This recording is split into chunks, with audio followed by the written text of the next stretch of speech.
Hello, sorry for the brief interruption, and this is video number 2. This is a two-part video. So the first part I was showing, discussing a little bit about the process, and then I was showing this amazing vintage jacket that I've got for sale via the Fashion Fortune Teller. You know that we do vintage first, and that's actually how the brand started. But right now, what I've been teasing you with, and I teased in the first video, so if you watched that video already, thank you so much. If you want to go back and watch that, I've placed the link in the comments below for you to go back and enjoy and see what's available. All contact you can do with a direct message depending on where you're seeing this, or you can send an email to the Fashion Fortune Teller at gmail.com.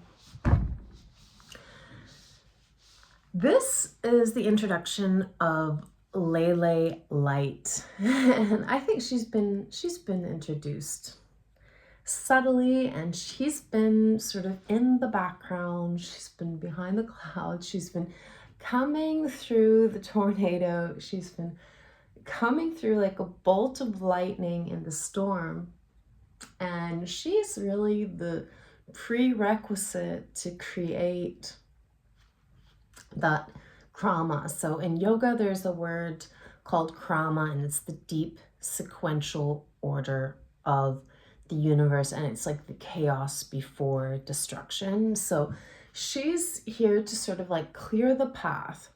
And when I design or when I create, I literally create from my heart, which is like literally the bolt of lightning through my soul and through my heart, and then through my hands, which I've so delicately trained to be able to express the visions that I get through and the sensations that I get through. And I always really want to make sure that they're coming through in a way that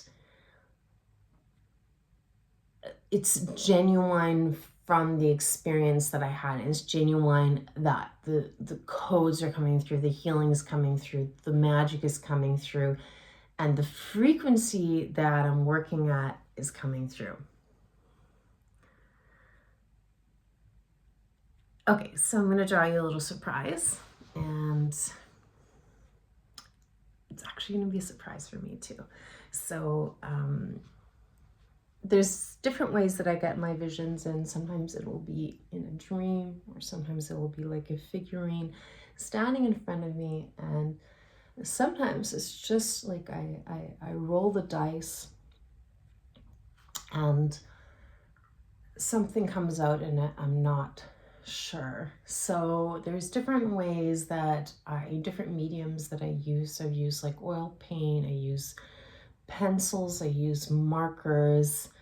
I said oil, I've used acrylics, and I've even used the charcoal. This is the first time that I ever got the intuition to use charcoal. It was literally shown to me by the divine, because I was staying in this beautiful residence, and inside this residence there was a fireplace, and I guess somehow I ended up with a charcoal near to me, and I drew something with it. I think I wrote something very specific. It's like the answer is in the designs. Or I'll probably have to keep that a bit of a secret, so I'm not sure what it actually said. I can't remember. Now I'm gonna draw. I might not be able to keep my glove on.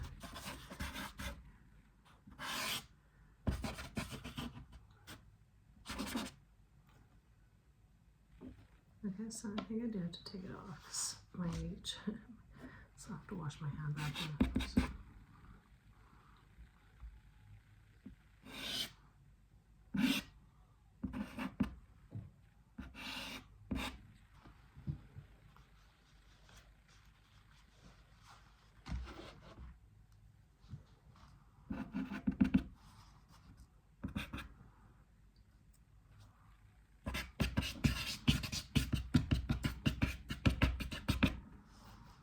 have worked with trust a lot, and I learn a lot through my illustration process. I can only work with trust because sometimes when I'm drawing something, I'm like, is this upside down or is it the right way around? And I can't always see exactly what's happening, and I'm like, oh my god, or I just like get anxious, or it just like it shows you sort of like the power of manifesting, right? Because if you allow spirit to move through you,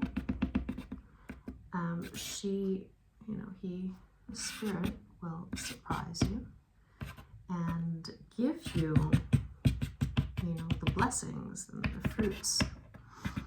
But when you try to control, like steer too tightly,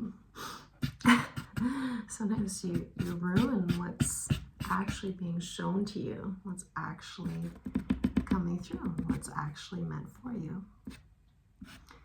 And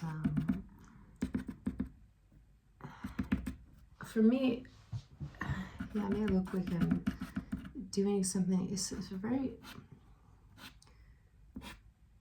my type of illustrating is not actually too technical, because I didn't go to Institute Margani in Italy or anything. Although I did a lot of my illustrating in Italy, in Florence specifically.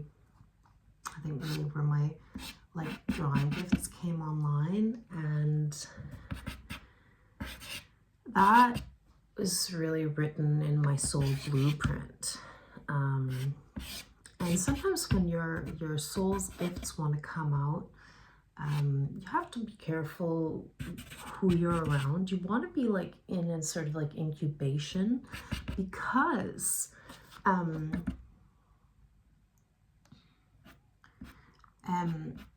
if you are sort of raw and out, you sometimes get jealousy or sort of energetics of people around you. If you're not around the right people, it can actually just completely finish what you're working on, and they might ruin it either intentionally or not. Sorry, that sounds strange, but when your spiritual gifts come online, there's a very specific type of gratitude and protection. You sort of have to seal what that is. And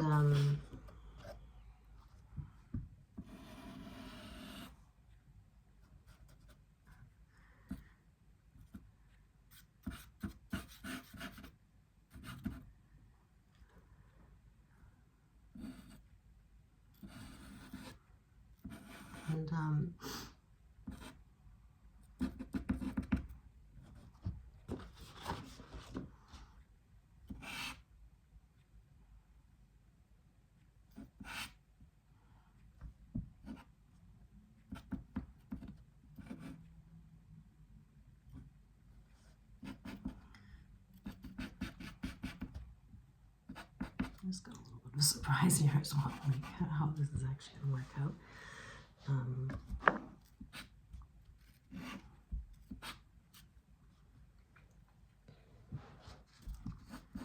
You want to share your gifts, your spiritual and your natural gifts.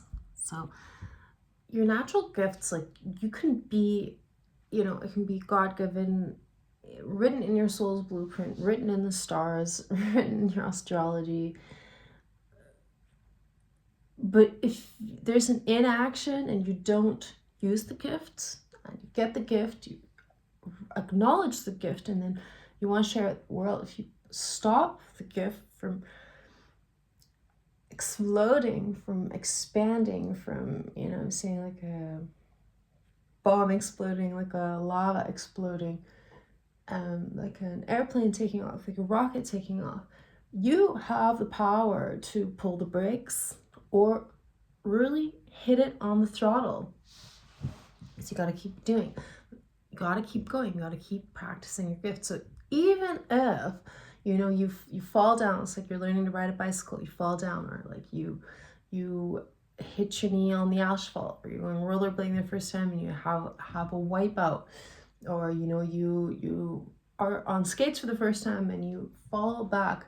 That doesn't necessarily mean that that's not your talent. And if you make some mistakes at the beginning, it doesn't mean it's not your talent. It's just your human vessel still has to learn how to do the gift, how to expand into the gift, how to not contract into the gift. So when you contract into your gift, that's when you do make the mistakes and you don't have that self-trust. But when your heart expands, your soul expands, and you're in that trust, and you can kind of like almost like you're sort of free falling, just showing me like parasailing also, but I'm sitting on the front of a yacht.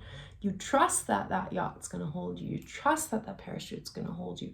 When you're in an airplane, you trust that that airplane, that vessel is going to hold you. When you're in the boat, the massive boat crossing the Atlantic, you trust that that vessel is going to hold you.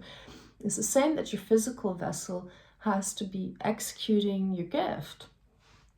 And I think laziness has been a big topic that's come up.